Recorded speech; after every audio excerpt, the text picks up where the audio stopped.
history. A science that tells us about events, where events means actions or incidents in the past. Last year, in Standard 4th, we studied the life of Chhatrapati Shivaji Maharaj and his mission, where mission means aim of the life of establishing Swaraj. Establishing Swaraj means to get freedom. The time before the birth of Shivaji Maharaj was about 400 years before now. Or, in other words, the time 400 years ago. For our convenience, where convenience means to make easy, we divide time in different ways. Often we use words like now, some time ago, after some time, or today, yesterday, tomorrow, or this year, next year, etc. Do we not? When we use these words, we are actually measuring time in our minds. Now, today, and this year are terms that indicate the present. Some time ago, yesterday, and last year are terms that indicate the past. After some time, tomorrow, and next year are words that indicate the future. The time that has already gone by is the past. The time that we are in now is the present. The time that is yet to come is the future. The past includes many events that have already taken place. For example, if you are 10 years old today, it means that the event of your birth happened 10 years ago in the past. Similarly, after 10 years from now, that is, in the future, you will be 20 years old. The time gone by between today and the day of your birth is your past. The past in the life of a person.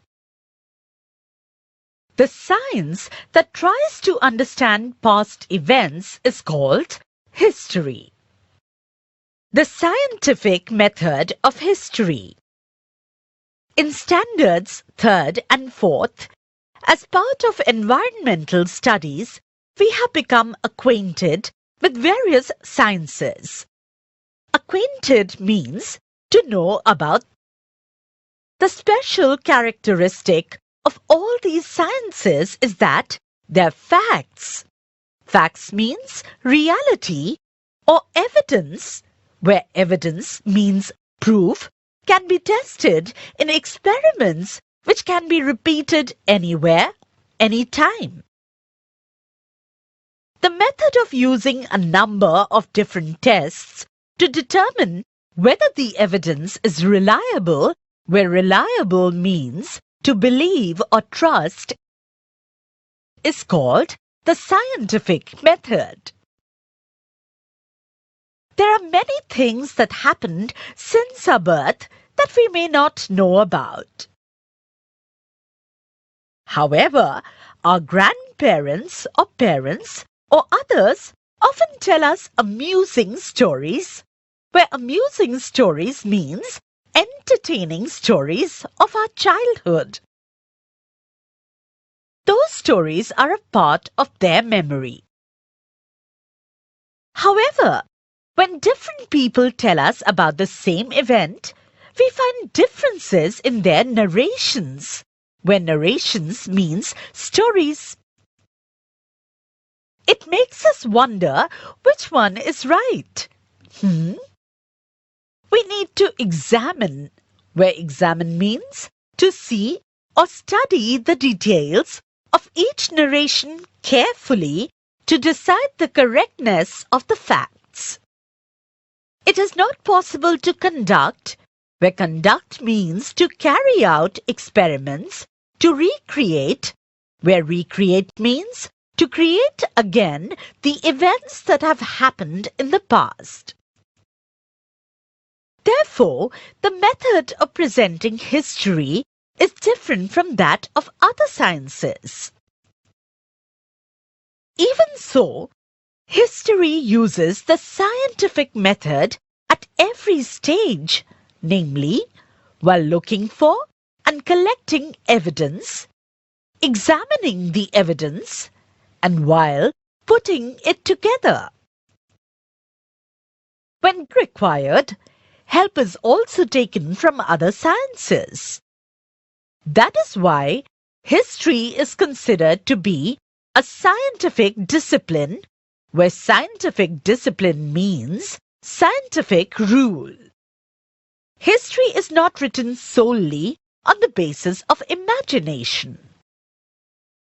Ancient objects, structures, where structures means buildings or constructions, sculptures, where sculptures means carvings made of stones, pots, coins, inscriptions, where inscriptions means markings or wordings made on stones or books, copper plates, books, manuscripts, where manuscripts means handwritten books, traditional stories, and songs remembered over many generations, etc., are the sources of history. The sources of history are of three types. 1. Material sources. 2. Written sources. 3. Oral sources. In order to find out what happened in the past and how it happened, evidence available from all these sources is collected and thoroughly examined to determine its reliability. With the help of the evidence that stands these tests, past events are put in a proper sequence. Sequence means in order, and a historical account is written. This is the scientific method. History and us. The study of science helps us to find the answers to many questions. For example, environmental science, where environmental science means science which deals with the study of surroundings, studies the problems of degradation of the environment, where degradation means destruction or any disturbance to the environment, pollution, etc., and looks for their solutions. In the same way, every science has its own areas of study. History studies events of the past. Individuals or collective actions of human beings have consequences, where consequences means a result or effect. They result in an environment that may be either favorable or unfavorable for the progress of society. This affects our day-to-day life. For example, if the people of a village work together and help one another, the village makes good progress. However, if the people cannot come together, it puts obstacles, where obstacles means difficulties or problems faced in the way of its development. History attempts to find out answers to many questions by studying the way of thinking of past societies, their actions, and the consequences. The study of history makes it possible for us to study what is and what is not favorable for for the progress of human society. History thus provides us with guidelines about how we should behave today in order to shape a good future, where shape a good future means to make a good future. By telling us the life stories of great people, history also serves to inspire and to motivate us, where inspire means to encourage. By studying history, we get to know about the give and take that took place between our own and other civilizations, where civilizations means network of different cities or towns. We learn about the progress of human civilization. We also understand how people's way of life went on changing. Every village, city, district, state, and country has its own history. Similarly, the earth, its mountains, water bodies, the animal world, mankind, all have their own history. Every science, too, has a history. It tells of the many scientific discoveries that brought about important changes in human civilization and of the scientists who made those discoveries. The past and the future. The past, present, and future are linked by a continuous chain of events. For example, the Indian people fought against the British government to get independence. This is a historical action. As a result, India became an independent nation on 15th August 1947.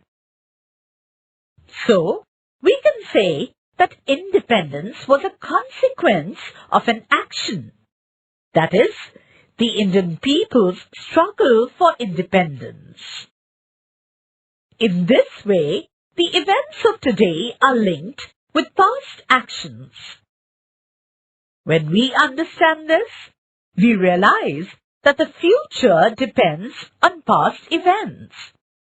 This is what we learn from history. For example, we learn that man began to make tools from materials available in nature, that he learned how to make use of fire, and that he invented the wheel. The next generations added to these developments. Technology developed further hand in hand with the physical and intellectual development of man, where intellectual development means development of thinking ability. This process is going on continuously even today. Inventions of today are only possible on the foundation of the discoveries and inventions of the past, where discovery means to find out something which already exists, and inventions means to find out something new. अगर आप अपने syllabus के सारे chapters इस format में देखना चाहते हैं तो हमें डिस्क्रिप्शन में दिए गए नंबर पर कॉल करें। ऐसे ही और एजुकेशनल वीडियोस देखने के लिए हमारे चैनल होम रिवाइज को सब्सक्राइब करें।